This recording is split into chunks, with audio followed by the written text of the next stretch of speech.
आज का वीडियो उन लोगों के लिए बहुत महत्वपूर्ण है जिनका विवाह नहीं हुआ है, जिनकी आयु 27 वर्ष या 28 वर्ष हो गई है और विवाह नहीं हुआ है, या 30 वर्ष प्लस हो गई है और विवाह नहीं हो रहा है, कोई भी प्रॉब्लम क्रिएट हो रही है, तो ये वीडियो आपके ही लिए है। हम इस वीडियो में बताएंगे कि आपका विवाह कब होगा। साथ में बहुत लोगों का क्वेश्चन होता है कि उनका विवाह उनकी इच्छा अनुसार होगा या नहीं, अर्थात लव मैरिज होगी या अरेंज मैरिज। आज के इस वीडियो में हम ये सारी चीजें बताएंगे। आप अपने हस्तरेखा से या कुंडली की मदद से आप बड़े आसानी से समझ सकते हैं कि आपका विवाह कब होगा, कौन से ईयर में होगा, दाम्पत्य जीवन कैसा रहेगा, लव मैरिज होगी या अरेंज मैरिज। हम सारा कुछ एक एक करके बताएंगे, तो वीडियो बड़े ध्यानपूर्वक समझिएगा। वीडियो शुरू करने से पहले बता दें, अगर आप लड़का है तो अपने राइट हैंड में, लड़की है तो अपने लेफ्ट हैंड में इस जानकारी को बड़े ध्यानपूर्वक देखें। आप अपने हाथ में या अपने फैमिली में किसी के हाथ में भी ये चीजें देख सकते हैं। सबसे पहले अगर हम ये बात करें कि आपका विवाह कब होगा, तो उसके लिए आप अपने सबसे छोटी वाली उंगली बुध पर्वत पर देखें। छोटी वाली उंगली कनिष्ठिका उंगली होती है और इसके नीचे वाला पाए जाने वाला पर्वत बुध पर्वत होता है। अगर ये बुध पर्वत अच्छी स्थिति में उभरा हुआ है, उठा हुआ है, तो ये निश्चित रूप से आपको पॉजिटिव परिणाम देगा। अगर यहां से हम एज निकालें तो इसके लिए सबसे पहले हम इसको डिवाइड कर लेंगे बीच से, ऊपर का 25 वर्ष और नीचे का 25 वर्ष। जैसे व्यक्ति की विवाह रेखा होती है, जैसे कि मैंने बहुत सी वीडियो में बता रखा है, विवाह रेखा वो रेखा होती है जो सबसे डार्क और बड़ी होती है। बाकी बुध पर्वत पर अन्य रेखाएं ये हमारी मित्रता और अटैचमेंट को इंडिकेट करती हैं। साथ में दूसरे विवाह के जो योग होते हैं वो हम किसी दूसरे वीडियो में बताएंगे। इस वीडियो में हम आपकी विवाह की एज और साथ में लव मैरिज होगी या अरेंज मैरिज ये समझेंगे। जैसे कि आपकी विवाह रेखा 1 है या 2 है या 3 है, जैसी भी है, अगर उसमें से कोई भी रेखा आपको सबसे बड़ी दिखे तो वो आपकी विवाह रेखा होती है। आई होप आप अपनी विवाह रेखा देख चुके होंगे। अब समझिएगा, अगर आपकी विवाह रेखा डिवाइड वाले पार्ट से नीचे की ओर है, डिवाइड वाले पार्ट से लगी हुई नीचे की ओर है, तो ऐसे में विवाह लगभग 25 वर्ष के आसपास हो जाता है। लड़कों में 26 वर्ष जा सकता है। अगर इससे भी नीचे रेखा है तो ये अर्ली एज में व्यक्ति का विवाह 22 से 24 वर्ष की एज में हो जाता है। लड़कियों में ये एज 20 वर्ष तक भी आ जाती है। वहीं अगर आपकी विवाह रेखा अन्य रेखाओं से बड़ी रेखा डिवाइड वाले पोर्शन से ऊपर है, तो ऐसे में व्यक्ति का विवाह लगभग 27 से 28 वर्ष की एज पर होता है। ठीक है। अब जिस किसी व्यक्ति का विवाह नहीं हो रहा है उसकी एज 30 वर्ष के ऊपर हो गई है। ठीक है, ध्यान से समझिएगा, 30 वर्ष से ऊपर हो गई है या 32 या 34 वर्ष तक पहुंच गई है और विवाह नहीं हो रहा है। उससे संबंधित सबसे पहले तो हम कुंडली देखते हैं। साथ में आपने देखा होगा कि विवाह रेखा अगर होगी तो बहुत मध्यम क्रम की होगी या विवाह रेखा बहुत अत्यधिक ऊपर होगी। इससे संबंधित कुंडली में भी सप्तम भाव दूषित होता है किसी पापी ग्रह से या मांगलिक दोष से।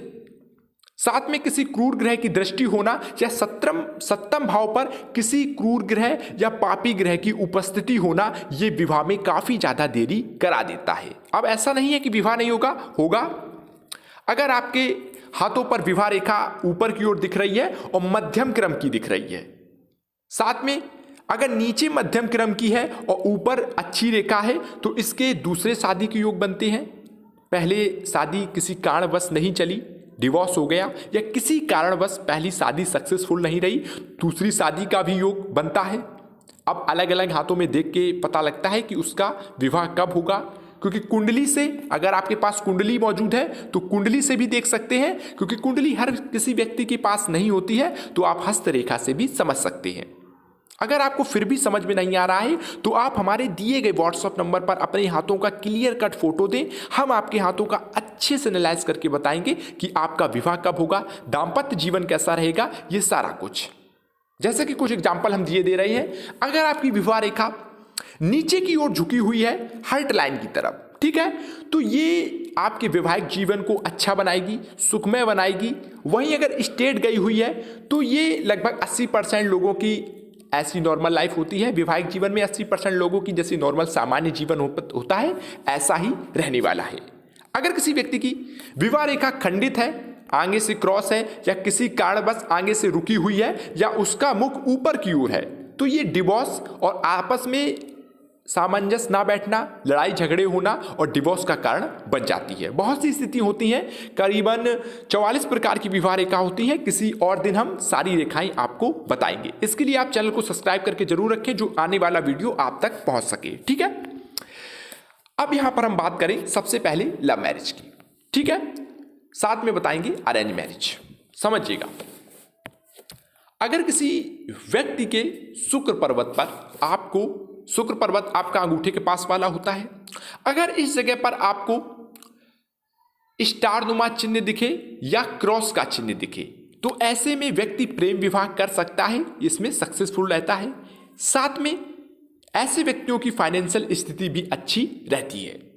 अगर क्रॉस का चिन्ह दिखे तो ऐसे भी लोग प्रेम विवाह कर सकते हैं, लेकिन कहीं ना कहीं कुंडली का मिलान करने के बाद, क्योंकि यहां पर विवाह की स्थिति देखनी पड़ती है कि जो रेखा है विवाह की वो दूषित स्थिति में नहीं होनी चाहिए।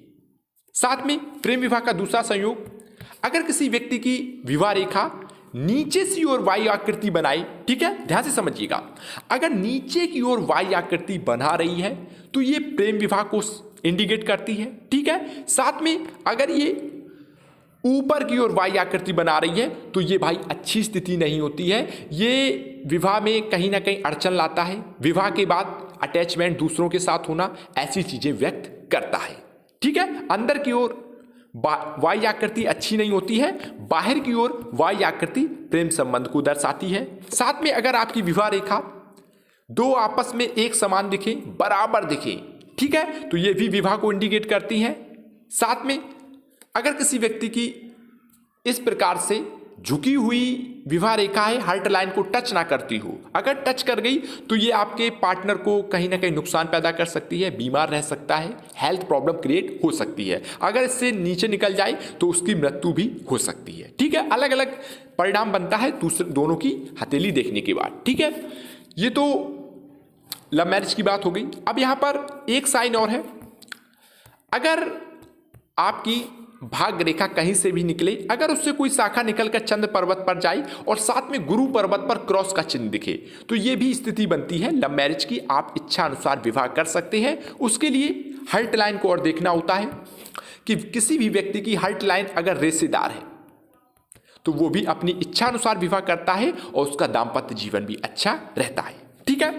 अब यहां पर अरेंज मैरिज की बात कर ले तो अरेंज मैरिज का सबसे सिंपल सा है, आपको कई एक रेखाएं दिखेंगी, उसमें से एक रेखा जो सबसे बड़ी दिखेगी, व्यक्ति का उसी टाइम पीरियड के बीच में विवाह होगा और दाम्पत्य जीवन अच्छा रहेगा। ठीक है। साथ में अगर एक से अधिक विवाह रेखा दिखें, बड़ी बड़ी 3 विवाह रेखा दिखें, तो ऐसे व्यक्तियों का विवाह में वैसे तो कोई इंटरेस्ट नहीं होता है, लेकिन विवाह के बाद इनका दाम्पत्य जीवन भी अच्छा रहता है और अरेंज मैरिज होने के पूर्णतः चांस बनते हैं। ठीक है। विवाह रेखा अगर आपको सीधी सामान्य स्थिति में दिखाई दे तो ये अरेंज मैरिज का इंडिकेशन होता है। और अगर आप ये जानना चाहते हैं कि ससुराल पक्ष कैसा रहेगा, तो उसके लिए लड़कियां अपने हाथों में देखें, अगर उनकी विवाह रेखा लेफ्ट हैंड में पिरवल स्थिति में है, इस प्रकार से सूर्य पर्वत पर जाकर सूर्य रेखा से टच हो जाए, तो ऐसी स्थिति में उनका ससुराल पक्ष बहुत मजबूत होता है, अर्थात आर्थिक स्थिति बहुत मजबूत होती है। ठीक है।